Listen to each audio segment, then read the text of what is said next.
Pues buenas tardes a todos y a todas. Bienvenidos al Ateneo Mercantil. Ya hace más de medio año, el 16 de marzo de 2020, la Fundación Ateneo presentaba en sociedad su Escuela de Salud. Es un foro con formato tanto online como presencial, creado desde el compromiso de nuestra institución, no solamente con la vida cultural y social valenciana, sino también para divulgar otros sectores importantísimos en la sociedad, como es la cultura del bienestar. Porque para nosotros ayudar a la sociedad a disfrutar de una vida más plena era el sentido de esta Escuela de Salud y creo que lo hemos conseguido. Todo para fomentar aspectos claves para el cuidado de nuestra salud, a través de los buenos hábitos o también para prevenir enfermedades, pero siempre desde el prisma, la opinión y el conocimiento de los mejores profesionales y expertos en las materias. Y ya sin darnos cuenta, en un abrir y cerrar de ojos, clausuramos en junio la primera edición de esta Escuela de Salud, una escuela que cuenta con la inestimable colaboración de AGEA, Asociación Grupo de Estudios de Actualidad, y que conduce la mano maestra y experta de su director técnico, Carlos Camps, que nos acompaña también con nosotros en el estrado, jefe del Servicio de Oncología Médica del Hospital General y catedrático de Medicina. Ciertamente creo que completamos un curso brillantísimo, tanto por el nivel de los conferenciantes como también por la acogida del público que ha tenido, no solamente de forma presencial como ustedes que están aquí, sino por todos los que nos están acompañando esta tarde online.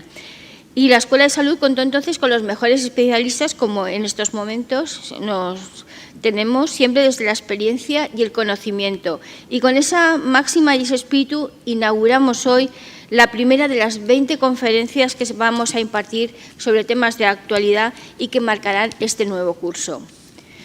Porque para la Fundación Ateneo Mercantil y la Escuela de Salud supone un auténtico privilegio arrancar esta nueva temporada con la presencia de Ana Lluch, catedrática de Medicina de la Universidad de Valencia y jefa del Servicio de Oncología Médica y Hematología del Hospital Clínico de Valencia. No me puedo detallar en el impresionante currículum de Ana Lluch porque podríamos estar toda esta tarde y quizá también mañana enumerando las importantes becas de investigación, sus premios extraordinarios, publicaciones, los más de 300 trabajos científicos realizados o las conferencias que ha impartido por todo el mundo. Solo me detendré muy brevemente en su persona, que resume a la perfección el perfil de nuestra ponente de hoy. Hablo del cariño y el agradecimiento que le han tributado a las más de 10.000 pacientes que han pasado por sus manos durante estos 40 años de profesión. Creo que eso lo dice todo de su calidad humana, de esta gran profesional respetada y admirada en Valencia, en España y un referente en todo el mundo. Ana Lluch, investigadora en oncología y especializada en cáncer de mama, nos ofrecerá hoy la ponencia bajo el título Cáncer en la mujer, prevención y curación. Un foro que va a estar moderado también por la doctora María José Puig Núñez. Y ya no me extenderé mucho más porque el protagonismo hoy va a ser para ellas. Muchas gracias, querida Ana Lluch, por participar e inaugurar nuestra segunda edición de la Escuela de Salud y también muchísimas gracias, María José Puig, por conducir esta interesante conferencia sobre un problema global y que afecta a millones de mujeres. Así que muchísimas gracias a todos ustedes por su presencia y ya les dejo en manos de don Carlos Camps. Gracias.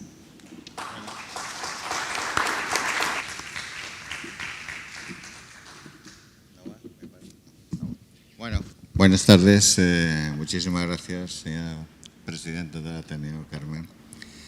Y muchas gracias a todos los que ustedes han podido, pues eso, arrancar un tiempo de sus vidas para venir aquí y estar con nosotros. Muchas gracias a los que se conectan por Zoom, que nos están escuchando.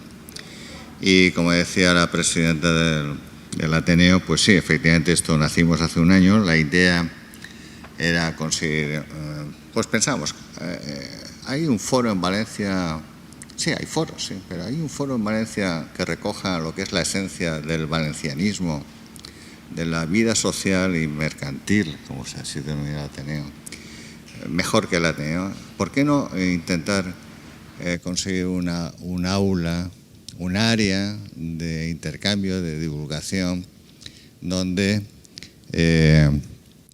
podamos difundir conceptos de salud y mejorar pues, el estado de bienestar de nuestros vecinos, de nuestros conciudadanos valencianos?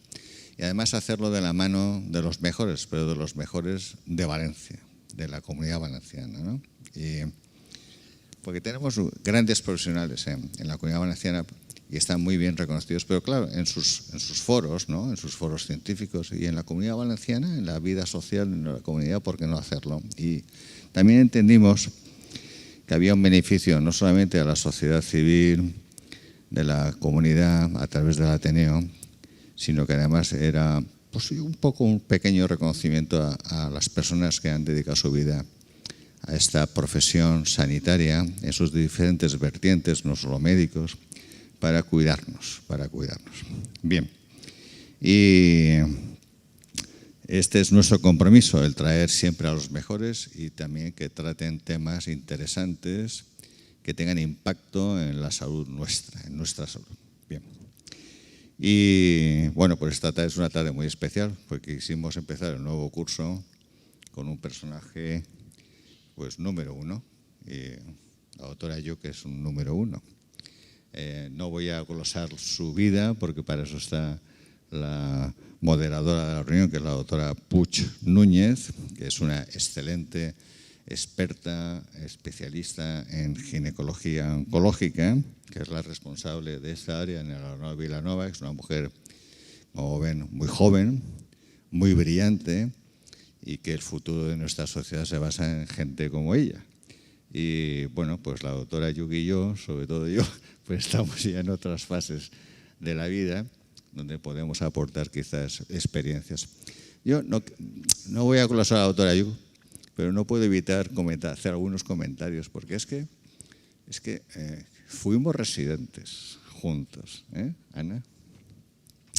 Anécdotas, no voy aquí a extenderme, pero fuimos creciendo juntos, ella se desarrolló en cáncer de mama, tuvo un enorme mérito en aquella época ser mujer, médico, madre, esposa, amante, pues no era nada sencillo y fue capaz de coger roulottes, ¿no? O caravanas, irse a Italia y bueno, pues comiendo bocadillos a veces, otras veces no, ¿verdad? Pero investigó y se especializó en áreas que eran noticias en España, como era la determinación de receptores hormonales. Y luego, más allá de sus méritos de investigación y docentes, que los tiene, y muchísimos, bueno, yo creo que tiene el mérito principal que ha sido una mujer, o es una mujer, porque todavía lo es, todavía lo está haciendo, dedicada a los pacientes.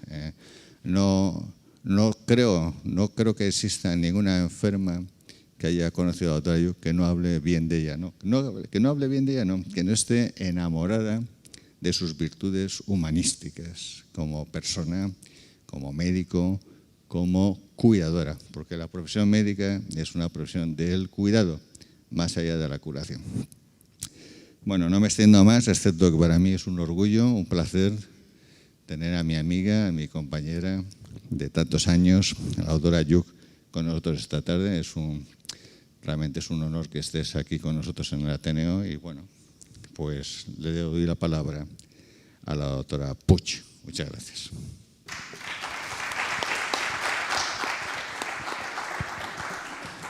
Muchísimas gracias, Carlos. Buenas tardes a todos y a todas. Ante todo, agradecer la invitación para presentar y moderar la conferencia de hoy. Conferencia que nos va a ofrecer la doctora Lluch, ya presentada y conocida por todos. A mí me gustaría destacar de ella, ya se ha dicho que es catedrática, pero me gustaría destacar ahora una labor muy importante que está haciendo como coordinadora del Grupo de Investigación de Biología del Cáncer de Mama en INCLIVA, el Instituto de Investigación Sanitaria en Valencia. Y bueno, también me gustaría destacar un premio que a mí me parece un premio muy interesante que recibió en el 2020, que es la Medalla de Honor de la Red Vives de Universidades. Un premio que es un reconocimiento a su trayectoria profesional y a su gran compromiso con la ciencia y con la cultura. Ana ha hecho muchísimas aportaciones a la medicina, a la sociedad, a la mujer y de una manera de un alto nivel científico, pero también con una gran humanidad, y eso pues es muy destacable. La conferencia que nos va a dar hoy lleva el título de El cáncer en la mujer, la prevención y la curación, un tema de innegablemente actualidad y además de un gran interés y un gran impacto social. Y ya, sin más demora, cedo la palabra a la doctora Yu.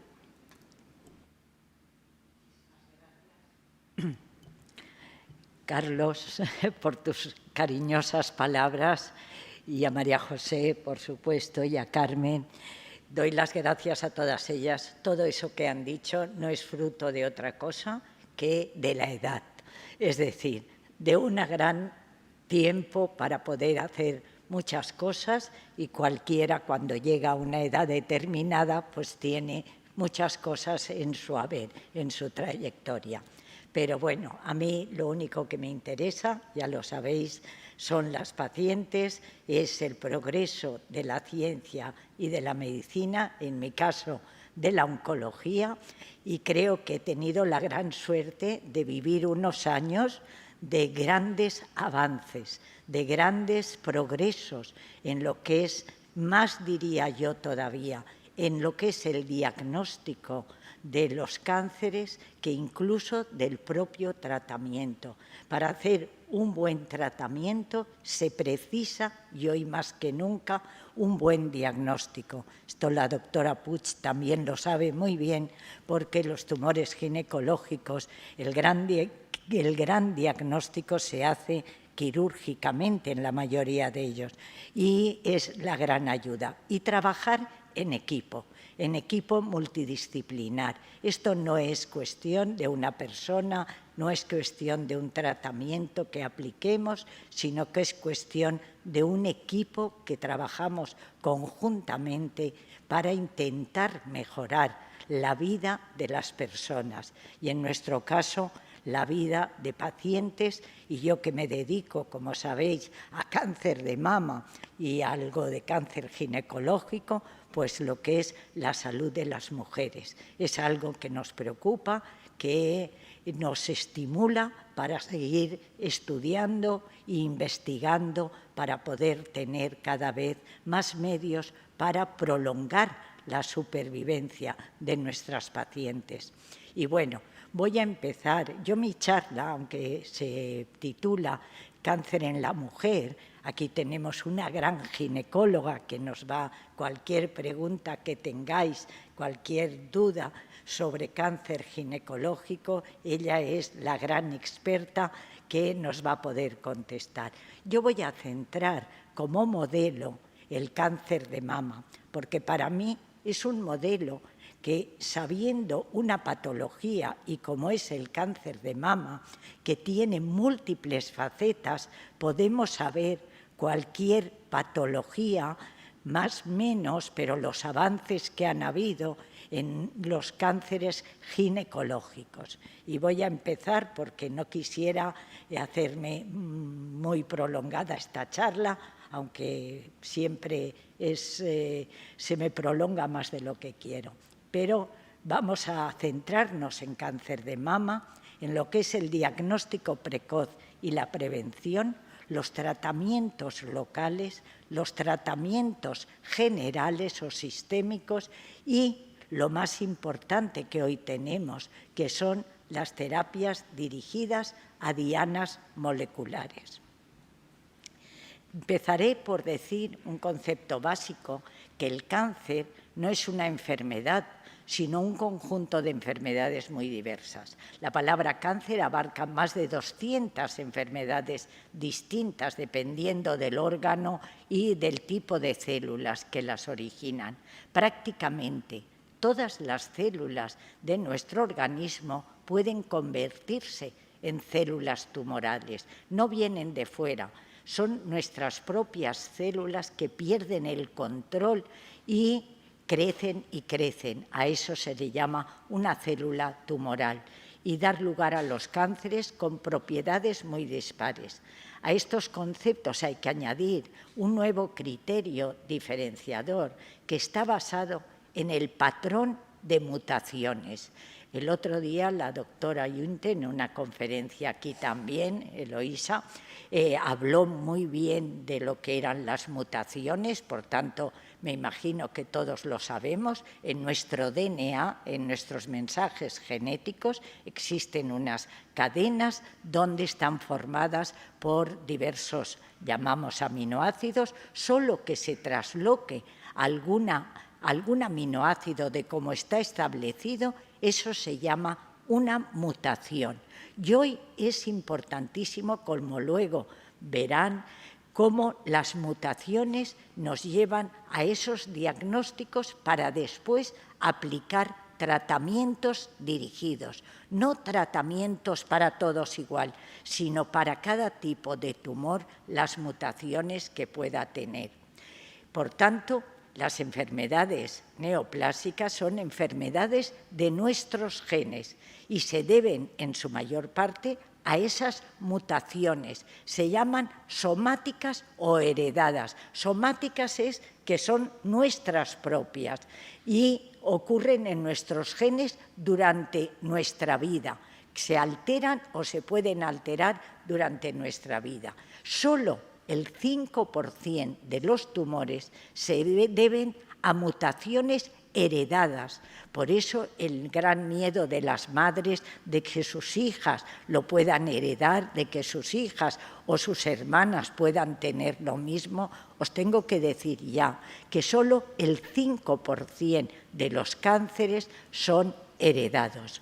¿Y cómo y por qué se produce un cáncer? Un cáncer se produce, como les he dicho antes, son células anormales, pero células nuestras propias, que se dividen, crecen y se diseminan sin control en cualquier parte del organismo. La célula tumoral pierde esa capacidad para morir y para crecer continuamente. No se frena su crecimiento. De ahí que se llamen tumores, y desarrollan mutaciones. Cuanto más crecen, más se duplican, más mutaciones pueden tener. Por eso en las personas mayores el cáncer es en general más frecuente, porque hay muchas más divisiones y muchas más posibilidades de tener esas mutaciones. Y centrándonos ya en el cáncer de mama, que nos va a servir de modelo para que después puedan preguntar lo que quieran sobre otros tipos de cánceres en la mujer, es el tipo más frecuente en las mujeres de todo el mundo. Más de 300.000 nuevos casos cada año en Europa. En España, 33.000 nuevos casos cada año. En la Comunidad Valenciana, cada año se diagnostican más de 3.000 nuevos casos. Aproximadamente 1 de cada 8 mujeres puede tener un cáncer de mama. Por tanto, imaginaros la frecuencia tan enorme que se da. Pero al mismo tiempo hay que dar esta buena nueva, y es que la tasa de mortalidad ha descendido desde los años 90. Y sobre todo en mujeres jóvenes. Pero no obstante, dada la gran incidencia, es un problema, lo consideramos un problema de salud pública. Y como ven aquí, el cáncer de mama, el más frecuente de todos. El cáncer de colon y recto, el cáncer de pulmón en mujeres, el cáncer de cérvix, el cáncer de estómago, de vejiga, de útero, de endometrio o de tiroides, cualquiera. El cáncer de mama es el más frecuente en las mujeres, el tumor más frecuente. Y lo que sí que he dicho que hemos descendido la mortalidad, pero la incidencia, el número de casos aumenta, porque falta una prevención primaria. Prevención primaria es aquella que sabemos la causa y eliminamos la causa. Si no sabemos la causa, y en el cáncer de mama no sabemos la causa, hay factores predisponentes, pero no hay una causa directa, no como en el cáncer de cérvix, que yo digo que es el único que sabemos la causa, el único de todos los cánceres que sabemos la causa, que es el papilomavirus, pero en los demás tipos de tumores no tenemos una causa para poderla eliminar y, por tanto, no podemos hacer prevención primaria, pero hemos hecho prevención secundaria. Tenemos screening y en la Comunidad Valenciana nos podemos sentir orgullosos del tema del screening que tenemos desarrollado. Más de 30 años de screening en la comunidad. Y luego les presentaré unos datos que hicimos un trabajo para ver cómo era el cáncer en el screening.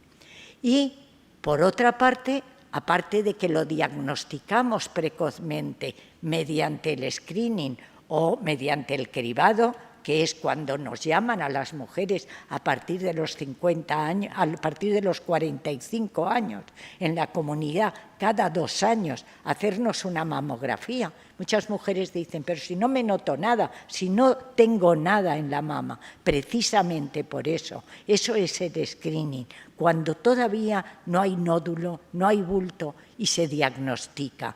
Eso es lo bueno, porque luego verán qué importante es diagnosticarlo así. Y por otra parte, otra cosa que ha contribuido, otra causa que ha contribuido al descenso de la mortalidad es el que tenemos unos tratamientos muy eficaces para el cáncer de mama, debido a la tecnología que hoy disponemos para saber las alteraciones genómicas que tiene un tumor y poder dar terapias dirigidas, menos tóxicas que la quimioterapia, sin tantos efectos secundarios. La toxicidad que tienen es la económica, pero verdaderamente la suerte que tenemos aquí es que podemos dar prácticamente todos los tratamientos que hoy están disponibles para los tipos de cáncer. Y eso es una suerte que tenemos de nuestra medicina pública. Por tanto, como veis aquí tenéis cómo la incidencia del cáncer de mama sigue aumentando por una serie de causas que luego veremos, pero verdaderamente sigue aumentando, no disminuye el número de casos. Cada año vemos quizás más y además en pacientes más jóvenes. Pero sí que hemos visto que desde los años 90 la tasa de mortalidad de cáncer de mama ha disminuido notablemente. Un 25-30% de las muertes se previenen desde los años 90, debido al diagnóstico precoz y a los nuevos tratamientos. Pero verdaderamente esto es lo importante. Hoy en cáncer de mama estamos en tasas de curación alrededor de un 85-90% de los casos. Eso es verdaderamente espectacular. Cuando yo empecé a tratar pacientes, la tasa de curación era de un 60-65% en cáncer de mama. Y en estos 30-35 años de mi carrera profesional hemos visto cómo poquito a poco, porque esto no aumenta de un día para otro, sino debido a estas nuevas formas de tratar, hemos conseguido curaciones mucho más elevadas. Teníamos en la década para nosotros ya en oncología, y eso el doctor Camps lo sabe muy bien, porque él es el gran especialista en cáncer de pulmón, y también han avanzado de forma muy importante el tratamiento y el diagnóstico, sobre todo, del cáncer de pulmón, pero para nosotros la década del 2000 ya es pasada. Pero ya teníamos el diagnóstico precoz de cáncer de mama, teníamos una radioterapia que era mejor, teníamos una cirugía de la mama que cada vez ha sido más compleja, pero menos cirugía, menos amputación y más eficaz. Teníamos tratamientos hormonales, pero muy clásicos, y teníamos quimioterapia, esto que a la gente le da tanto horror y tanto miedo. Pero verdaderamente hoy todavía seguimos utilizándola, pero no es la base fundamental del tratamiento. La quimioterapia hemos avanzado mucho menos. Fármacos nuevos de quimioterapia tenemos pocos en las últimas décadas, pero hemos conseguido una mayor eficacia con menor toxicidad. Y ahora lo verán, porque además los progresos que ha habido los hemos tenido en todas las etapas de la enfermedad. Los hemos tenido en cómo se inicia un cáncer. No lo podemos eliminar porque no sabemos la causa, pero sí cuáles son los factores de riesgo y cuáles son los factores para ser un cáncer hereditario. Hemos aprendido mucho en esta primera fase de iniciación de un tumor. Los factores de riesgo sabemos que a mayor edad, mayor riesgo. La historia familiar de primer grado o de segundo grado. Primer grado, madre; segundo grado, pues ya es tías o abuelas. La edad de la menarquia. Cuanto más joven se es, la menarquia, mayor probabilidad de tener un... Estos son factores probables de riesgo. Edad de la menopausia. Cuanto más dura los periodos menstruales a lo largo de la vida, mayor riesgo. Edad del primer parto. La edad del primer parto, más de 30 versus menos de 20 años. La edad del primer parto también es importante para la prevención. El tener patologías no es mucho.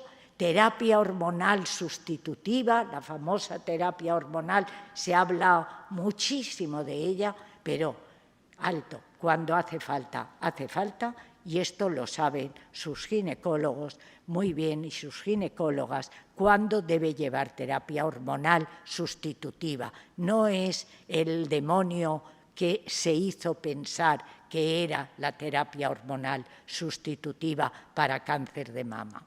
Pues bien, otra cosa que hemos sabido, aunque el porcentaje de mujeres sea bajo, el que tienen cáncer hereditario, sabemos que hemos determinado qué alteración genómica tiene la mujer que tiene un cáncer de mama para que sea ese cáncer de mama hereditario a sus hijas, que le haya transmitido esos genes alterados. Pues bien, eso se llama BRCA1, BRCA2. Ahora, cuando os lo diga, enseguida yo siempre pongo el ejemplo, porque como hubo tanto boom, la Angelina Jolie. La Angelina Jolie no tenía cáncer de mama, pero su madre tenía un cáncer de mama que era BRCA1, y Angelina Jolie lo heredó en sus células, con lo cual Angelina Jolie tenía una probabilidad de tener cáncer de mama a lo largo de su vida de un 80% y un cáncer de ovario de un 40-50%. Por eso la Angelina Jolie, que fue un boom, pero a mí me sirvió mucho porque las mujeres, todas ellas que veían la televisión y que supieron de esta mujer tan famosa, pues se hizo una mastectomía bilateral y se hizo, o sea, quitarse las glándulas mamarias, y una ovariectomía cuando ya no tenía o no quería tener una reproducción posterior. Pero hoy sabemos qué mujeres son las probables de tener estos genes, y con lo cual les podemos también en nuestra comunidad hacer el estudio de estos genes. Tienen que ser mujeres que tengan el cáncer de mama joven, que tengan una historia familiar o que haya un cáncer de ovario en la familia. Es decir, sabemos qué grupo de mujeres tenemos que estudiar. A mí, cuando todas ellas se asustan y dicen, pero esto lo habré transmitido a mis hijas. Vamos a ver, les explicamos cuáles son los factores que determinan que se tenga este BRCA y si cumple esos criterios, le hacemos el estudio. En nuestra comunidad, en nuestro hospital, por ejemplo, pues tenemos ya más de 300 familias catalogadas de BRCA, con lo cual estudiamos a las hijas, estudiamos a las hermanas y estudiamos si tienen este gen y pueden hacer algo para prevenir que no aparezca el cáncer de mama. Pero aquí veis muy claro, la mayoría de cánceres de mama, que son los azul claro, son esporádicos, son que no tienen una causa que sepamos. El 5-10% son cánceres de mama hereditario y el 15-20% pueden tener familiares, pero no ser hereditarios. Como hoy lo podemos determinar mediante una analítica que hacemos en sangre y podemos saber quiénes son y quiénes no, esto ha sido importante. ¿Y qué les ofrecemos a las hijas o a las hermanas que no tienen cáncer de mama, pero tienen este gen? Pues hacer un diagnóstico precoz, tanto de cáncer de mama o de ovario.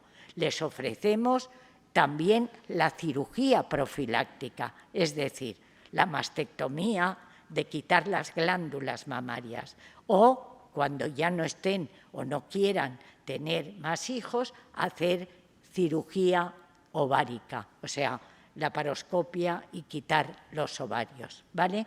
Y entonces evitamos el mayor riesgo de que estas mujeres tengan un cáncer de mama o un cáncer de ovario. Otra cosa que hemos hecho muy bien en cáncer de mama es el diagnóstico precoz. El diagnóstico precoz mediante el screening. ¿Por qué? Porque cuanto más pequeño, más asintomático detectemos un cáncer de mama, más pequeñito, menos tendrá posibilidad de tener alteraciones en un futuro metastásicas, porque cuanto más pequeño es el tumor, menos células pueden haber en el torrente circulatorio en el momento del diagnóstico. Si el tumor es grande porque ha pasado mucho tiempo y ya se nota y ya se ve y además hay afectación en la axila, entonces ya las probabilidades de tener metástasis son mayores, o cuando se es una paciente metastásica. Mírenlo esto, y ahora veremos datos de nosotros mismos, cuando no se hacía screening, que la mujer se diagnosticaba cuando el ginecóloga lo veía, lo exploraba o ella misma se lo tocaba, carcinomas in situ son la primera fase de un tumor. No llega a dar metástasis en ningún sitio, está localizado. Pues cuando era de la población general, tan solo teníamos un 2-4% de carcinomas en el sitio, de los que son buenos. Con el screening, 15-20%. Tumores avanzados, 50% cuando era la población general. Hoy tenemos, no llega al 15% de mujeres que tienen ganglios en la axila. Todo eso gracias al screening, gracias a la prevención. Y esto lo hicimos nosotros ya hace tiempo, ya hace muchos años, pero cogimos 3.100 mujeres que se habían diagnosticado porque ellas se habían notado el tumor o la ginecóloga o el ginecólogo lo había notado y vimos que estadios 0, que son los in situ, 4%, estadio 1, 16%, estadios 3, 19%. Cuando cogimos las 1.200 pacientes de screening de nuestro hospital, el 49%, casi la mitad, eran estadios 1, iniciales. Estadios 0, 15%. Es decir, imaginaros la precocidad que da el diagnóstico precoz. Y esto es supervivencia. A mayor diagnóstico precoz y más precoz es, mayor supervivencia. La curva verde, la curva azul, es la que daba las recaídas sistémicas. Por tanto, imagínense qué importante fue el screening. Por otra parte, pasamos de cirugías grandes a cirugías pequeñas y al ganglio centinela para evitar los linfedemas tan enormes que en ocasiones tenían las mujeres. Pues bien, hacíamos mastectomías, que era quitar toda la mama, eso todavía al principio de inicio mío todavía se hacían mastectomías, que era quitar la glándula mamaria y quitar a veces el pectoral. Pues bien, cuando detectamos tumores pequeños podemos hacer tumorectomías, que es quitar el tumor y tejido sano alrededor. 1 centímetro por lo menos de tejido sano alrededor, con lo cual luego tiene que recibir radioterapia sobre el resto de glándula, pero podíamos conservar las mamas de las pacientes y ser mucho mejores. Por otra parte, luego pasamos al ganglio centinela. Siempre quitábamos los ganglios de la axila para ver cuáles estaban afectados. Pues bien, el ganglio centinela es inyectar un isótopo radioactivo, una sustancia alrededor del tumor que migra a los ganglios de la axila. Pues bien, se saca el ganglio de la axila que ha migrado el colorante, se estudian 1, 2 o 3 en el momento del acto quirúrgico y si no están afectados, no hace falta quitar los ganglios.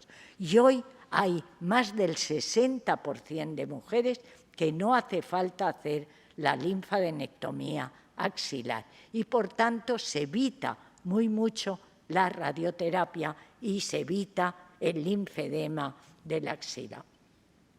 Por otra parte, el tratamiento adyuvante, el tratamiento que después todas las mujeres tienen miedo cuando se diagnostica un cáncer de mama. Me va a caer el pelo, voy a vomitar, voy a pasarlo mal. Todas tienen miedo, no a la cirugía ya para ellas saben que va a ser muy bien hecha y muy poco agresiva, pero al tratamiento de después le tienen miedo. Pues bien, ¿para qué es ese tratamiento? Ese tratamiento que damos cuando la mujer ya no tiene tumor porque se le ha quitado, ya no tiene nada, lo hacemos para intentar eliminar estas celulitas que ven por aquí, puntitos rojos. Cuanto más pequeño es, menos celulitas hay y menos tratamiento. Cuanto más grande es el tumor, pues mayor cantidad de tratamiento tenemos que dar. Pero porque el tumor, esas celulitas provienen de que el tumor, cada vez que se divide, puede eliminar al torrente circulatorio celulitas tumorales. Y el momento de eliminarlas o intentar eliminarlas es el de después de la cirugía. Hemos tenido fármacos que han posibilitado ese tratamiento y que han dado verdaderamente buenos resultados para prevenir ese riesgo que se tiene. Pero ¿cómo hemos avanzado en lo que es el diagnóstico molecular y lo que son las dianas terapéuticas? Hasta aquí era lo que hacíamos clásicamente, lo que hacíamos en desarrollar nuevos tratamientos. Los oncólogos creíamos que cuanto más dábamos, más curábamos y nos dimos cuenta que más no es mejor, sino que tiene que ser ese tratamiento dirigido y específico. Pero nuestra investigación hasta el año 2000 era de esta manera, era intentar unir fármacos diferentes, intentar dar más dosis, hasta hicimos, y yo tengo que confesarlo, trasplantes de médula ósea en mujeres con cáncer de mama, con la intención de poder dar más quimioterapia, con la intención de intentar curar a más, pero no lo conseguimos. Y verdaderamente esos tratamientos, algunas pacientes no tenían beneficio y tenían toxicidad. Otras pacientes no tenían ni beneficio y ni toxicidad. Otras se beneficiaban, pero era tan burdo lo que sabíamos porque no teníamos la biología molecular, no conocíamos intrínsecamente la célula del tumor y por tanto sobretratábamos a muchas pacientes, a otras pacientes dábamos un tratamiento subóptimo y otras tenían una toxicidad sin beneficio.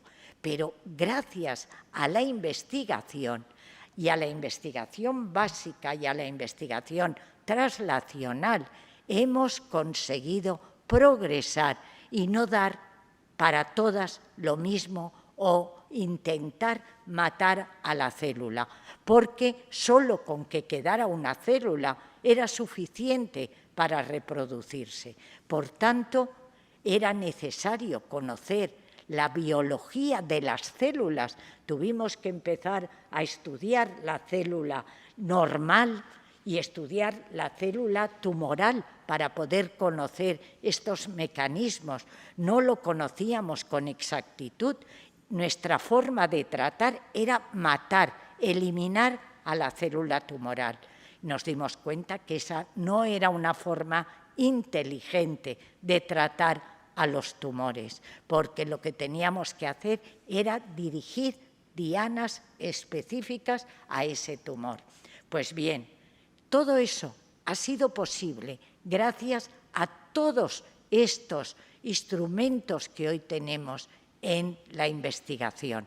Teníamos en el siglo XIX el microscopio para ver que un tumor era bueno o era malo. Teníamos en los 80 la determinación de los receptores hormonales, que fue un paso importantísimo, porque tratábamos a todas o a ninguna, porque no sabíamos quién respondía a la terapia hormonal y quién no. Pero luego ya hemos pasado a lo que es la proteómica o la secuencia, los genes y las secuencias génicas de los tumores. Ver las células qué mecanismo alterado tienen para poder actuar sobre ese mecanismo. Y esto es lo que se llama hoy secuenciación o plataformas genómicas, todo eso que hoy ya se ha convertido en rutina. Eso ya debería ser una rutina para todos los pacientes diagnosticados con cáncer. Por tanto, hemos pasado a investigar de una forma que llamamos innovadora, que es aplicar estas tecnologías que son perfiles moleculares, marcadores, biomarcadores, para aplicar nuevas terapias biológicas, no quimioterapia, sino terapias biológicas, anticuerpos monoclonales, que lo habréis oído, terapias dirigidas específicamente a las alteraciones. Porque nosotros hacíamos una medicina tradicional, también los oncólogos para tratar los tumores. Hacíamos una medicina reactiva, curativa, orientada a los síntomas que tenía el paciente, quitarle los síntomas, y una terapia empírica. Y hemos pasado a una medicina personalizada, a una medicina predictiva, preventiva, orientada a riesgos, en definitiva, terapias dirigidas. Hemos hecho clasificación de riesgo, diagnóstico molecular, tratamientos diana, tratamiento personalizado. ¿Y dónde nos está llevando la biología? Esto la doctora Yantus ya se lo explicó el otro día también muy bien, pero descifrando el genoma ha sido fundamental el descifrar el genoma en el año 2001. Esto ha sido fundamental, como ahora verán, porque los tumores, como hemos dicho antes, contienen cientos de mutaciones que actúan sobre las funciones celulares. Más de 500 genes en una célula son reconocidos que tienen potencial carcinógeno. Y gracias a que se completó la secuencia del genoma en el 2001, se produjo un avance importantísimo y nos dimos cuenta que los tumores eran mucho más complejos y que teníamos que hacer una secuenciación para saber esas alteraciones. Por tanto, hemos pasado y nos sirve para la prevención, el diagnóstico y el tratamiento, el perfil molecular de cada enfermedad, su sustrato genético de la paciente, y esto ya lo estamos utilizando en la clínica, en nuestro hospital y en el Hospital General, en los hospitales de la red pública, todos tenemos ya una secuenciación que podemos hacer a las mujeres con cáncer de mama. Y esta secuenciación nos dice quién debe recibir quimioterapia y quién no. Quién debe recibir solo tratamiento hormonal. Antes yo trataba a todas las pacientes con quimioterapia después de la cirugía. Ahora hay un 35-40% que no reciben quimioterapia, que tan solo reciben un tratamiento hormonal, porque esto nos lo define en alto riesgo, en riesgo bajo, que llevan terapia endocrina, en alto riesgo, que deben recibir todavía quimioterapia para mejorar sus beneficios de supervivencia. Mirar en Valencia, la Comunidad Valenciana, esto es lo que hacemos, estos test genómicos en los hospitales públicos, y vemos, aquí es una muestra, pero a 216 mujeres les hubiéramos dado quimioterapia y hormonoterapia. Pues de esas 216, 63% no recibieron quimioterapia. Del total de pacientes, solo el 37% recibió quimioterapia. A otras pacientes hubiéramos indicado hormonoterapia sola. Pues bien, 65 pacientes de las que hubiéramos indicado hormonoterapia, 33% deberían recibir quimioterapia.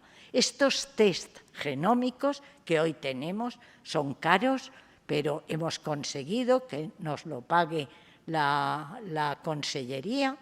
Valen prácticamente 3.000 euros cada determinación, pero es importantísimo para que la paciente no reciba quimioterapia si no le va a beneficiar y no tenga efectos secundarios. Por otra parte, estos test genómicos nos han identificado diversas patologías. Hoy el cáncer de mama no es 1, 2 y 3, sino que es subtipos moleculares. Se les llama luminales aquellos que dependen de las hormonas. Se llaman HER2 otro tipo de tumores que dependen, como ahora veremos, de otro tratamiento. Y las triples negativas que no tienen ningún receptor. Y hoy son el motivo de investigación mayor en cáncer de mama, porque es para las que menos tratamientos tenemos. Las pacientes que tienen receptores hormonales, hormonoterapia es la base de su tratamiento. Las HER2, anticuerpos monoclonales dirigidos, y las triples negativas, hoy estamos estudiando, entre otras cosas, la inmunoterapia. O sea que ya estamos teniendo estas dianas terapéuticas. Mirad, la quimioterapia mataba células, sin tener en cuenta nada más, con efectos secundarios, aplicación indiscriminada. La terapia biológica, que es esta que les estoy contando, actúa contra dianas específicas de las células del cáncer y que están poco o nada expresadas en las células normales. Por tanto, los efectos secundarios de estas terapias biológicas son mucho menos efectos secundarios, no caída del pelo, no náuseas ni vómitos. Hay otros efectos secundarios, pero que ya los conocemos. Imaginar si hemos conocido dianas terapéuticas, este es un ejemplo, en una célula de un tumor. Conocimos dianas para dar trastuzumab en cáncer de mama, rituximab en los cánceres de los ganglios linfáticos, gefitinib, cetuximab, erlotinib, en cánceres de digestivos o de pulmón. Es decir, hemos conocido una serie de dianas terapéuticas para aplicar tratamientos específicos. Mirar el ejemplo de ER2.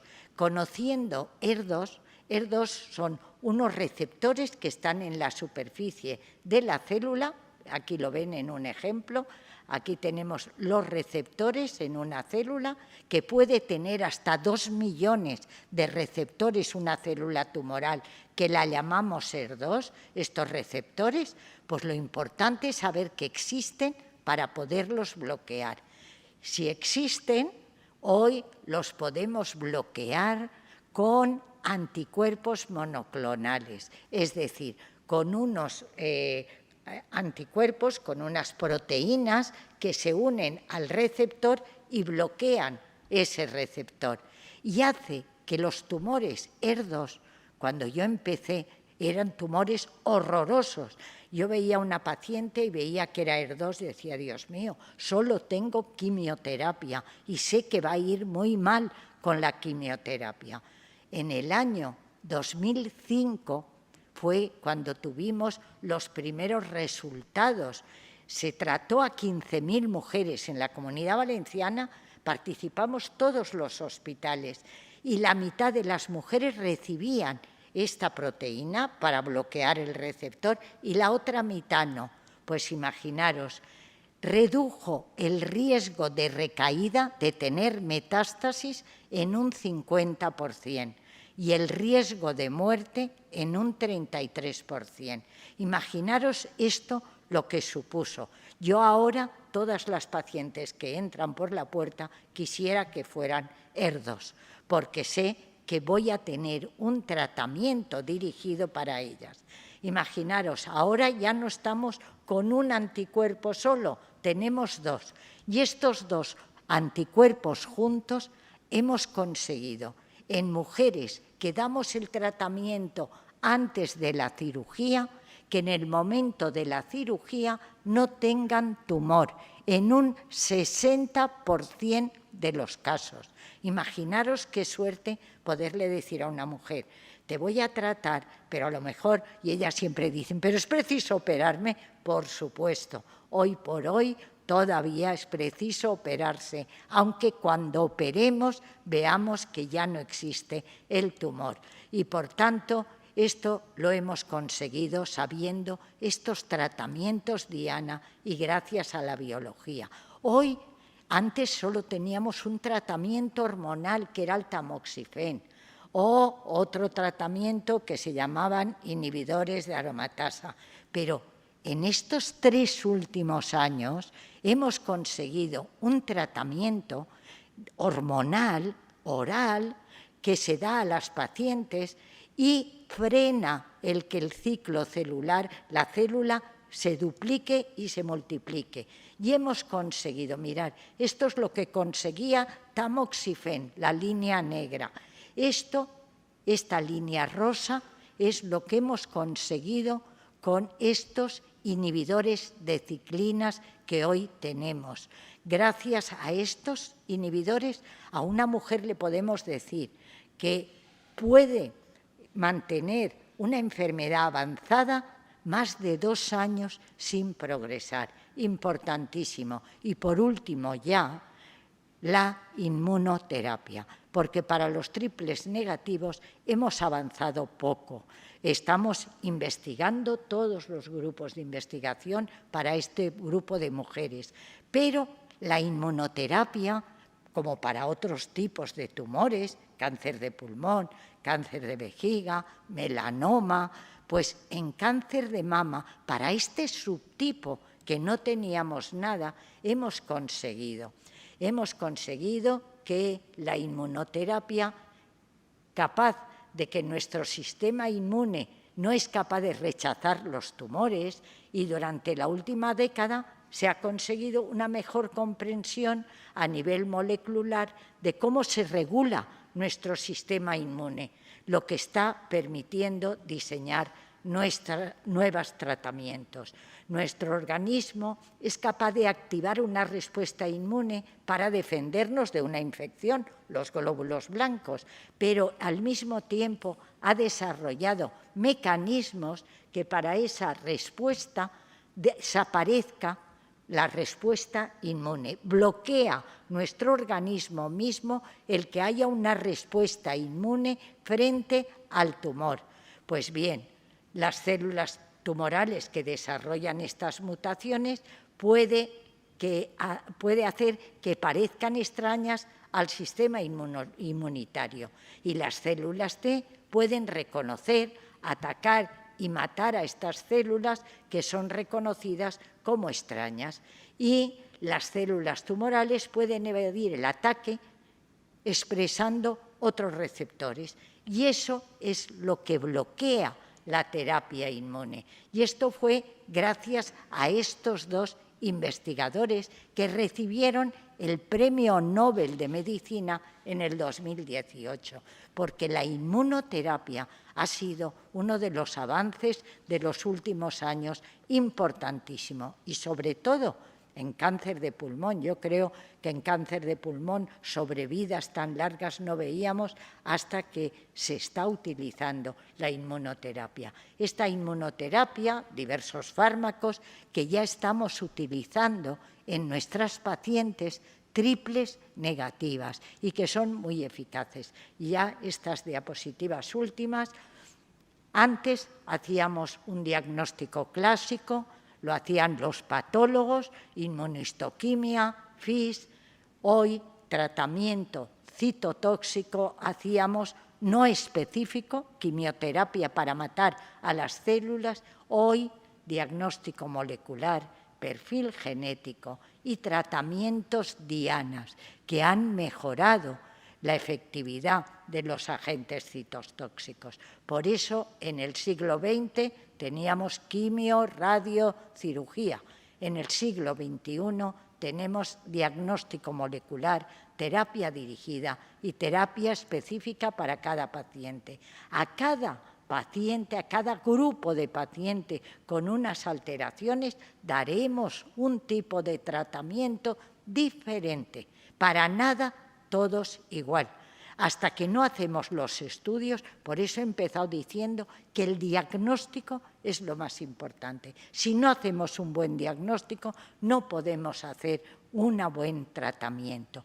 Y esto es lo que debemos hacer uniéndonos todos en unidades multidisciplinarias: biólogo molecular, patólogo, oncólogo, psicólogo, investigador, cirujano, ginecólogo, bioinformáticos, todas las nuevas especialidades.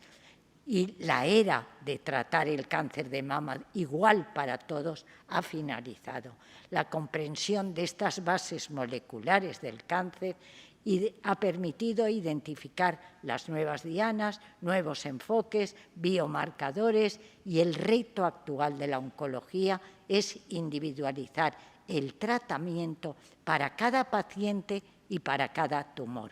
Pero mirad, todos los grandes avances que hemos experimentado en las 2 últimas décadas solo han sido posibles gracias al esfuerzo de miles de investigadores, tanto básicos como clínicos, y a gobiernos que han apostado por la investigación. Sin investigación no hay futuro. Esto lo vemos claramente, como han visto el recorrido que hemos hecho en un tumor tan frecuente como es el cáncer de mama. Muchísimas gracias y perdonad que me he alargado un poquito, pero quería contároslo todo.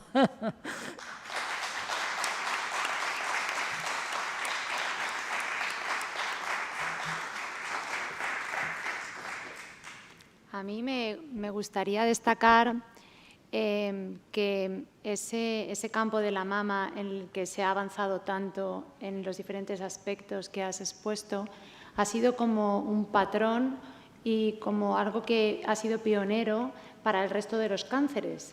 Por ejemplo, en el ganglio centinela mismamente, la mama ya desde hace años, para evitar esos efectos secundarios del linfedema y esas cirugías tan agresivas, ya apostó por el ganglio centinela con muchos retractores que pensaban que eso iba a disminuir la eficacia de la cirugía y aumentar el riesgo de recidivas, y sin embargo esa apuesta luego salió bien y se está haciendo extensible a otros tipos de cánceres como el cáncer de endometrio, cáncer de cérvix Y todo eso son avances que la mama ha sido un poco la pionera en ello, como las terapias génicas, como saber la inmunohistoquimia de un tumor, cómo individualizar cada caso e intentar ser más selectivos en el tratamiento.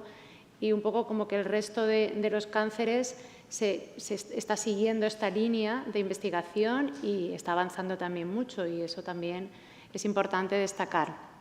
No sé si alguien de los presentes tiene alguna pregunta para hacer. Por vía online, entre nuestros seguidores que nos están agradeciendo la exposición de Ana y el tema pues hay una chica que pregunta acerca de un poco la explicación de lo que sería el diagnóstico de preimplantación en las técnicas de reproducción para evitar que los hijos puedan desarrollar el cáncer hereditario del BRCA, por ejemplo, que es una técnica que hoy en día también es posible realizar. No sé si Ana quiere explicarlo un poco. No, lo explicas tú.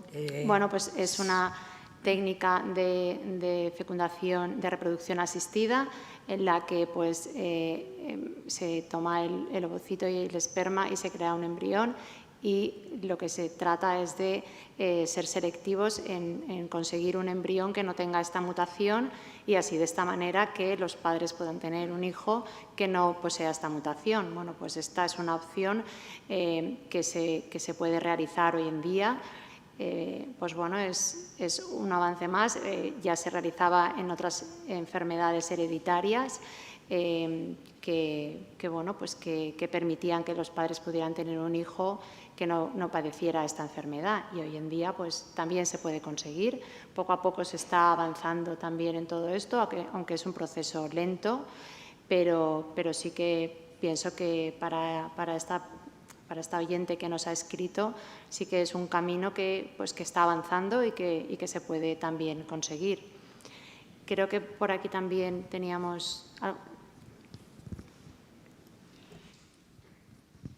Buenas tardes. Mi nombre es Martín Rivero.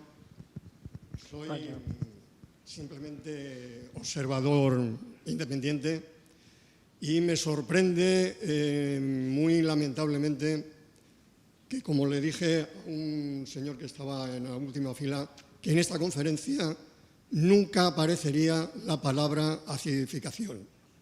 Nunca. O la acidosis. Nunca. Claro, si no vamos al origen, estar hablando de efectos toda la vida con la tecnología más trascendental que podamos inventarnos, siempre vamos a tener el mismo problema. Es decir, no ir a la causa es estar siempre trabajando sobre los efectos. Y la acidificación es algo que me gustaría que ustedes lo definieran aquí para que pudiéramos tener más conciencia de cómo ir al origen, de evitar que estemos sanos sin recurrir a los fármacos. Muchas gracias. Bueno, la acidificación es el tener en el torrente circulatorio un pH, un no ácido, sino alcalino. Pero lo que quiero decir es que los trabajos que hay sobre ello, yo no puedo explicar todo, pero no hay trabajos con evidencia científica que hayan podido demostrar que esto evita nosotros siempre estamos abiertos a cualquier técnica, cualquier tratamiento natural que pueda ayudar a lo que es el tratamiento, pero exigimos evidencia científica, es decir, que pase los pasos que pasamos todas las investigaciones para tanto los fármacos que utilizamos como las técnicas diagnósticas tengan una evidencia científica. Si no, no podemos llevarlo a la práctica clínica porque podemos perjudicar a nuestros pacientes y, por tanto, nosotros siempre estamos abiertos a cualquier evidencia científica que se demuestre por los medios científicos, por supuesto. ¿Más preguntas? Bueno, morimos porque vivimos, es decir, morimos porque respiramos y respiramos oxígeno y esto produce cambios en los equilibrios ácido-base. Pero como dice la doctora, no está demostrado que esa modificación posible pues, nos retorne a la eternidad. Parece ser que ese es un objetivo imposible. Oye, Ana, ¿la obesidad y el cáncer de mama, hay relación? Sí, hay relación. Por eso insistimos tanto en las consultas, y aquí lo sabéis, de ejercicio físico. ¿Por qué? Porque el ejercicio físico ayuda a no tener obesidad. La obesidad, en definitiva, es tejido adiposo y en el tejido adiposo se transforman hormonas que pueden ser perjudiciales para el cáncer de mama. Se ha visto que la obesidad es un factor de riesgo también para tener cáncer de mama, es un factor de riesgo demostrado.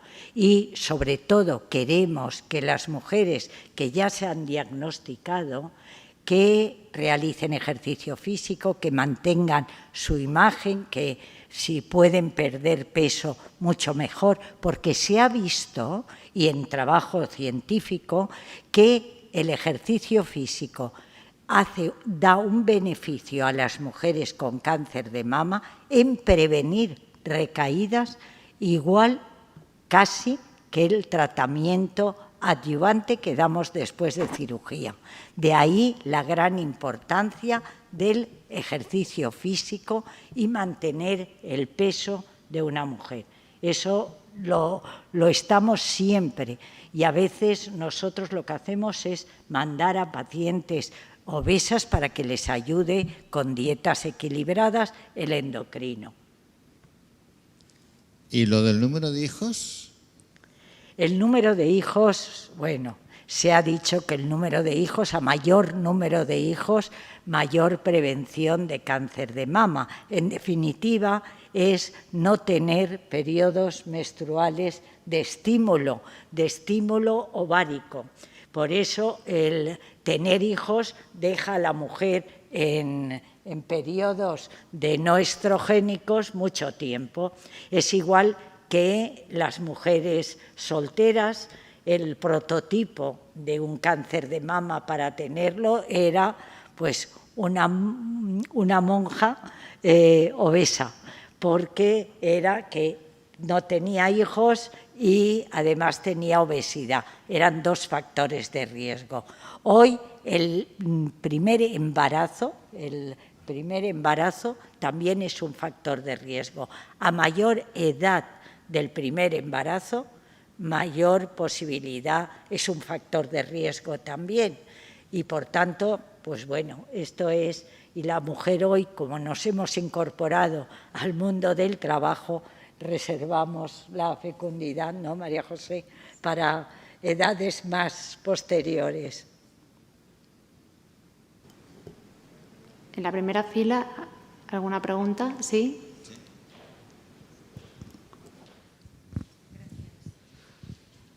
No sé si será muy concreto, pero bueno, me interesaría mucho su opinión. A ver, en el caso de un cáncer de mama que da lugar a una mastectomía y donde un ganglio centinela está afectado en un cuarto, digamos, unas 3.500 copias, si no se hace una resección de la zona por no producir daños, algún problema funcional en el brazo derecho, ¿estaría indicada radioterapia? Sí, hay estudios, tenemos ya estudios que con un ganglio centinela positivo o con micrometástasis puede no hacerse una linfadenectomía, pero para ello tiene que recibir después radioterapia, puede ser sobre la mama porque igual tiene una tumorectomía y sobre la prolongación axilar. En este caso, la mama se ha hecho una mastectomía. Ya, pues entonces en la prolongación axilar se puede dar, depende de la biología del tumor, porque si biológicamente no es un tumor agresivo, no haría falta a lo mejor hacer radioterapia, porque hay factores de riesgo agresivos del tipo, como he dicho, haciendo un perfil genómico o sin perfil genómico, siendo un triple negativo, un grado de desdiferenciación grado 3, debería hacerse radioterapia, si no, a lo mejor no. Dependiente de hormona y con un mamaprim de alto riesgo. Alto riesgo. Sí. Pues entonces quimioterapia, me imagino. ¿Quimio igual. o quimio-radioterapia? ¿Cómo? ¿Quimio solo o quimio-radioterapia? Eso lo tiene que decidir el comité dependiendo no solo del mamaprim, sino de los factores biológicos del tumor. Yo lo decidiría así, no por el mamaprim, porque el mamaprim te está mirando otros genes, sino por la agresividad o no biológica del tumor. Gracias. Pero que tampoco 2 y 2 son 4, ¿eh? Los trabajos dicen que con un ganglio positivo se debería de irradiar la axila porque no se ha hecho linfadenectomía. Sí, en la tercera fila.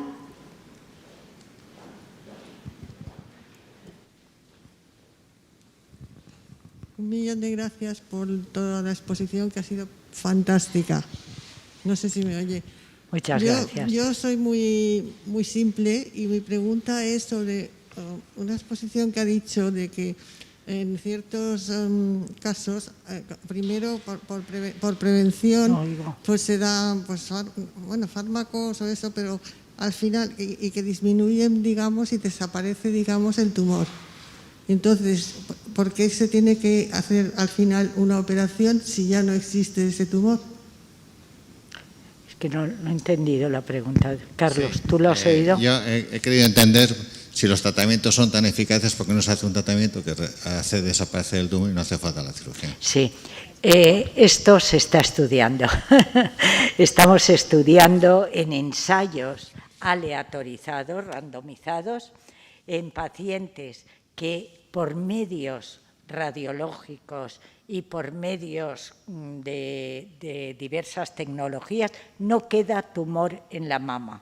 Nosotros sabemos cuando va a operarse una mujer la probabilidad de que dé lo que llamamos respuesta completa patológica, es decir, ha desaparecido el tumor. Y eso en la SER2 ocurre en un 60%. Pues si desaparece, lo lógico es preguntarse por qué hay que quitar dónde estaba el tumor, si no lo tiene ya. Porque hoy por hoy no tenemos estudios que nos afiancen el que no quitar el lecho donde estaba el tumor sea igual que dejarlo. Por lo tanto, se están haciendo estudios aleatorizados a las mujeres que desaparece el tumor por los medios convencionales radiológicos, se randomizan, la mitad van a cirugía y la mitad van a irradiarse la mama. Porque por eso en la biopsia inicial se deja un clip metálico para que después, si desaparece el tumor, se sepa dónde estaba el lecho tumoral, ¿vale? Pero es muy importante esto. Sí, una pregunta. En mujeres posmenopáusicas, ¿la terapia sustitutiva es tan mala o qué? Para mí, hay que tener miedo. Los estudios, María José lo sabrá mejor que yo todavía, pero yo es que nunca he sido de las acérrimas de decir que era la terapia hormonal sustitutiva horrorosa o causante de los cánceres de mama. Yo creo que la terapia, para mí, pero ella lo sabe mucho mejor, para mí la terapia hormonal sustitutiva, aquellas pacientes que la precisen, la deben llevar, porque con los controles se les hace un control anual, en vez de cada 2 años, como en screening, cada año. Y con eso, yo para mí, podrían llevar terapia hormonal sustitutiva, pero María José sabe más de eso que yo. Sí, yo pienso lo mismo. Pienso que hay que individualizar cada caso, hay que estudiar bien el caso y ver las necesidades de la paciente, y en determinados casos se puede dar de forma segura con un seguimiento. Evidentemente hay otros casos en los que no se puede dar, pero no es el horror que se nos dijo y que era como que ahora no se puede dar nunca terapia hormonal sustitutiva, ¿no? Se puede dar, y se puede dar en determinados casos también con problemas en la mama, pero que hay que saber evidentemente qué tipo de problema es y si se le puede dar a ese paciente o no. O, por ejemplo, a nivel local, en determinadas atrofias en pacientes que tienen cáncer de mama o que llevan el tamoxifeno, que sufren muchísimo y que se les puede aportar estrógenos locales, que ya se ha visto que no tienen un efecto sistémico y que se les puede dar con seguridad, y bien controladas se puede aliviar a esas mujeres, desde luego. La osteoporosis también hay que tenerle miedo, ¿verdad? También hay que tenerle miedo, sí, evidentemente. Pero tenemos medios también para controlarla, y que no, porque las terapias hormonales, el gran problema que tienen es la osteoporosis, con lo cual en las mujeres que llevan terapia hormonal tenemos que hacer un seguimiento con densitometrías y dar tratamiento si lo requieren. Bueno, digamos antihormonal, para que se entienda mejor, claro, ¿no? Un poco de bloqueo. Oye, y esto, una pregunta. Esto del screening, ¿no? Qué curioso. ¿Por qué 45 años? ¿Por qué 50? ¿Por qué esa edad? Bueno, porque los estudios que se han hecho con mamografía en Estados Unidos es a los 50, sí. En los países del norte de Europa es a los 50. ¿Por qué? Porque la máxima probabilidad de tener cáncer de mama, la población que más se beneficia es la población que tiene mayor riesgo de cáncer de mama. La población de mayor riesgo es a partir de los 50, de la menopausia. Ahí es donde el mayor riesgo, la curva se dispara. En mujeres menores de 45 años, mujeres de 35, no tendría sentido hacer screening. Primero, porque el medio que tenemos, que es la mamografía, en mujer joven, a veces, la mayoría de veces, no se ve bien la glándula mamaria, y por tanto sería dar mucha irradiación para no obtener beneficio. Por tanto, se cogen la población de mayor riesgo. Pero, Ana, ¿y hasta qué edad? Porque también exacto, lo preguntan. Exacto. Porque, el claro, riesgo en la Comunidad Valenciana se prolongó, era hasta los 65, se prolongó a los 70. Pero, aún así, hoy una mujer de 70 años es una mujer joven y que tiene una perspectiva de vida de posiblemente más de 15, 20 años. Y, por tanto, la población de mayor edad es la de mayor riesgo. Pero, ¿qué ocurre? Que la probabilidad de vida, el beneficio, porque no hay que dejar de pensar que el screening tiene que ver beneficio, riesgo y beneficio económico también para la sanidad.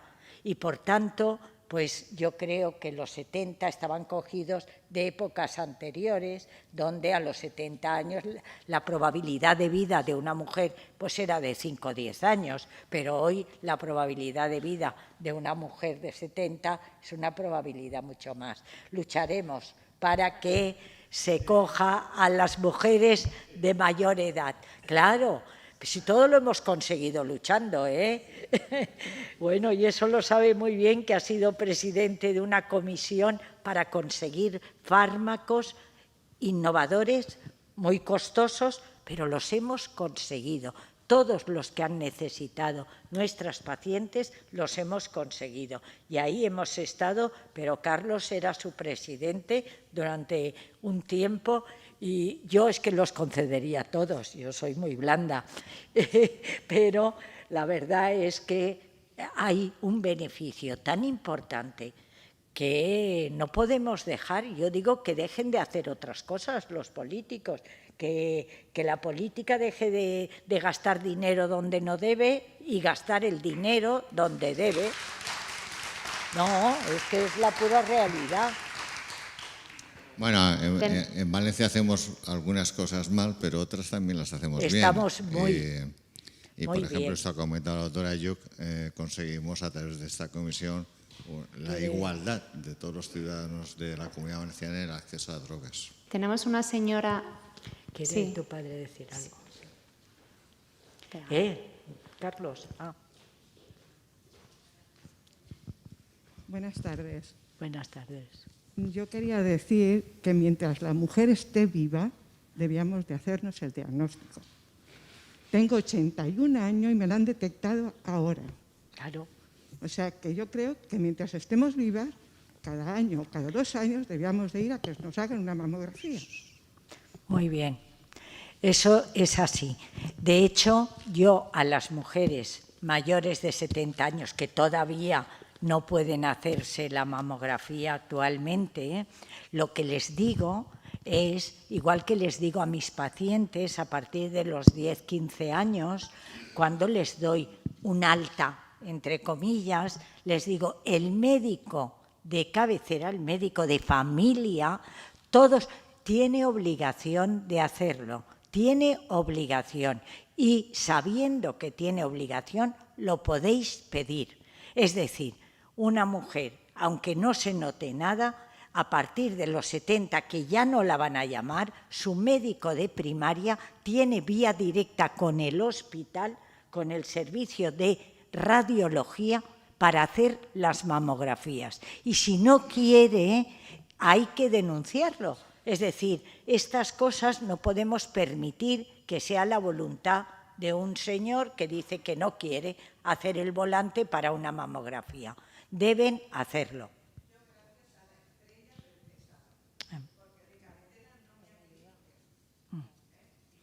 Pero este señor tiene todo el derecho, usted, de poder denunciarlo y decirlo y protestar por ello. Porque si no protesta, otras mujeres les pasará lo mismo. Y usted, que tiene la conciencia clara, pues lo denuncia. Lo denuncia, no quiero decir una denuncia en el juzgado, quiero decir denuncia en el... En la consellería. Sin ningún problema, Es todo el lo problema contrario. de la medicina basada en decisiones individuales de una persona. Si tienes la mala suerte de tener un mal profesional delante, te marca la vida. Gracias. Vamos a ver, simplemente no es por la profesionalidad, que no es de medicina la mía, ¿no? Pero yo he estado escuchando una expresión finalizando la charla en un recuadro azul que decía sin investigación no hay futuro. Por otra parte, he observado también que en algunos estudios que se estaban ahí indicando han sido estudios de hace bastantes años, no son muy recientes. Todo esto lo digo porque el dinero que se puede obtener para la investigación, igual que el dinero que se puede obtener para los fármacos, todo esto, pues claro, es el Estado el que lo tiene que conceder. El Estado, entramos entre paréntesis, con políticos, gobiernos, etcétera. Ha habido un gran aplauso cuando se ha nombrado esto, porque es una verdad, ¿no? También sabemos que España es de los países donde menos inversión de investigación hay, ya no solamente a nivel europeo, sino también a nivel mundial de los países de la OCDE o de países desarrollados. Entonces, la pregunta sería la siguiente. ¿Por qué los médicos en este caso, como es el caso vuestro, no presentáis más estudios que indiquen, por ejemplo, con un tratamiento que cuesta 3.000 euros al mes de una persona, se consigue que esta persona gaste menos si el tratamiento fuera este otro en esta proporción o en esta cantidad? Quiero decir que si estas tablas existieran, a los políticos se les callaría la boca, porque digo, ustedes están gastando un 80% en tonterías cuando en un 10% con esta medicación están salvando vidas y encima están también consiguiendo que haya menos gastos superfluos en otras cuestiones que a lo mejor no llegan a ningún sitio. Por ejemplo, la quimio, acabas de decir también, que cada vez va menos porque en su lugar se están utilizando otras alternativas. La quimio sabemos lo dolorosa que es, los que la hemos sufrido, y las mujeres pues se sienten incomodísimas con lo del pelo, etcétera, etcétera, ¿no? Aparte de otras cuestiones. Entonces, si se está consiguiendo, si se viera el gasto que significa la quimio en una mujer, por ejemplo, durante un año, y las ventajas que se tiene con una mujer dándole este otro tratamiento que a lo mejor con 2 meses y sin incluso, como decían también antes, no hace falta ni cirugía, se consigue, este ratio entre el gasto sí que el político lo tiene que ver. La televisión lo asumiría, la propaganda lo subiría, los medios lo dirían y en ese caso les caería la cara de vergüenza de ver que no ponen el dinero donde tienen que ponerlo, que es en el buen gasto. Tiene muchísima razón, pero no es por falta de lucha nuestra para la investigación. No, quiero decir que nosotros proponemos ensayos, proponemos nuevas formas de investigación y hay una ciencia que es farmacoeconomía que se dedica a esto precisamente, a decir cuánto, hasta incluso en vida laboral. Es decir, si usted tiene un tratamiento que hace que usted se incorpore antes a su misma vida laboral, eso también se contabiliza. Las bajas que un paciente puede tener, claro, el absentismo y las bajas laborales que se producen, los cuidados continuos que a veces requieren los pacientes que reciben un tratamiento tóxico. Pero esos estudios de farmacoeconomía se tienen que acompañar siempre cuando sale un nuevo fármaco. Pero aún así, siempre encuentran, no todo es tan claro como para encontrar que el beneficio es ¿qué pasó con la hepatitis? Al final lo tuvieron que admitir que tenían que tratar la hepatitis. ¿Qué pasa con los fármacos nuevos? Esa comisión en la cual está el doctor Camps, pues ahí se estudia los pros, los contras, los beneficios y las bases científicas que hay para utilizar estos fármacos. En esta comunidad yo creo que eso es modélico, lo tuvimos como modélico, el evaluar cada médico que pedía un fármaco de este tipo y que no había una evidencia tan fuerte, el comité evaluaba caso por caso si a ese paciente se le debía dar el fármaco. Y con eso nosotros a nivel de la comisión no tuvimos problema cuando decíamos que sí. Pero también había veces que decíamos el beneficio es tan pequeño, el coste es tan elevado que no vale la pena. En tumores que no valía la pena el beneficio. Pero en los demás, cuando el beneficio es tan absoluto como el que he indicado yo, todos los fármacos que he expuesto están autorizados en esta comunidad, todos ellos. Y son fármacos que no tienen más de 5 años.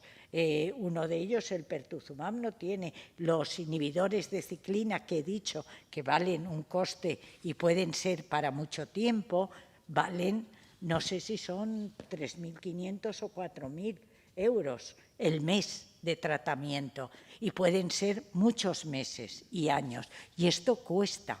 Pero esto lo hemos conseguido diciendo, esto es un beneficio que evita esto, que evita lo otro y que evita.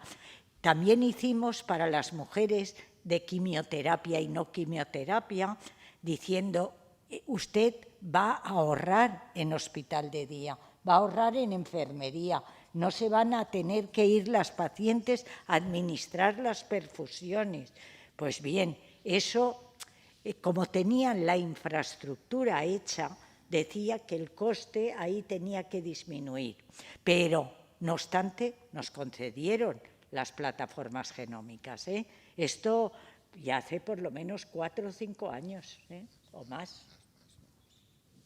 10 años.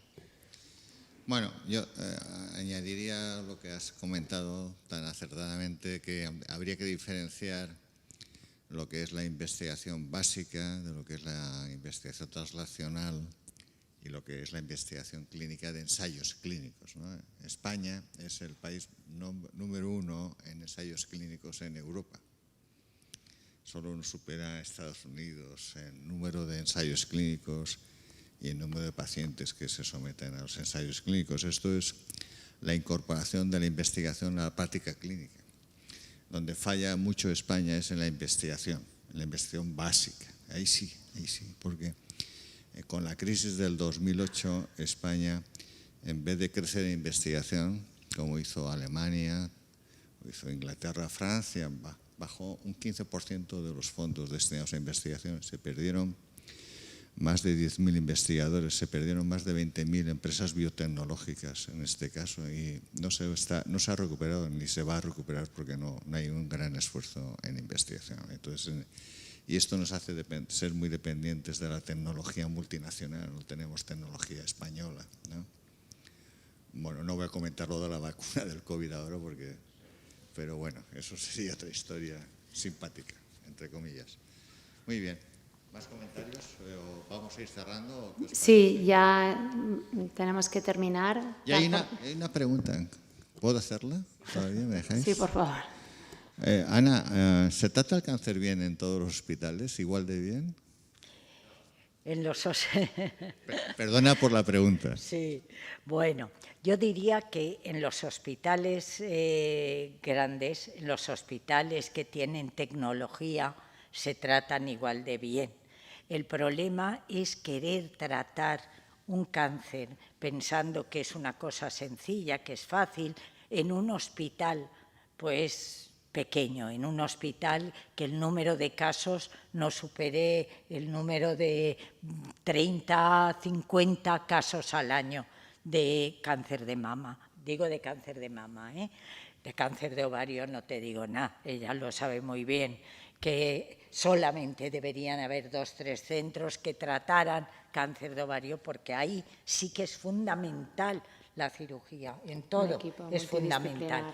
Pero en el cáncer de mama hay hospitales, sobre todo más que las intervenciones o más que los tratamientos, las intervenciones y los tratamientos puede ser que sean igual de válidos que en un hospital más grande. Pero ¿qué ocurre? Que en los hospitales pequeños no hay tecnología.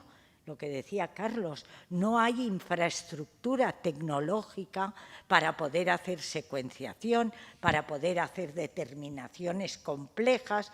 Hoy para la inmunoterapia se precisan 2 biomarcadores que se deben hacer sí o sí, y tampoco es tan fiable en los hospitales pequeños, que el volumen es pequeño.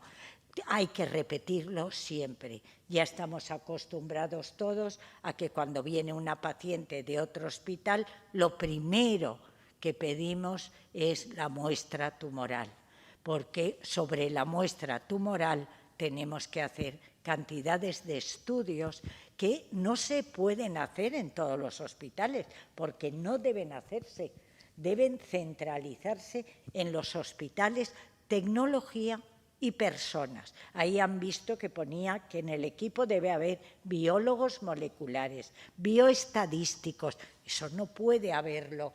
La definición del diagnóstico es mucho más. Yo es que estoy obsesionada en eso. El diagnóstico es mucho más importante. En un cáncer de pulmón, me dirás, si no hacen un buen diagnóstico de entrada y queda muestra para hacer alteraciones, ¿cómo os lo vas a tratar?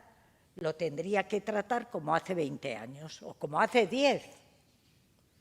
Entonces, no se trata de destruir las unidades pequeñas, sino que trabajen en equipo, en red. En equipo coordinado. Grandes. Simplemente es decir, esto. ¿Es tan fácil? Es que es muy fácil poder trabajar coordinadamente. Tenemos que ir acabando, amigas. Sí.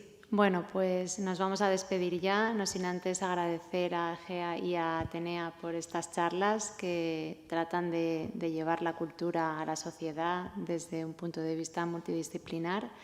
Agradecer a todos los presentes y también a las personas que nos han seguido online y sobre todo a la doctora Ayub, que personalmente es muy querida. Muchísimas gracias. Muchas gracias. A Carmen.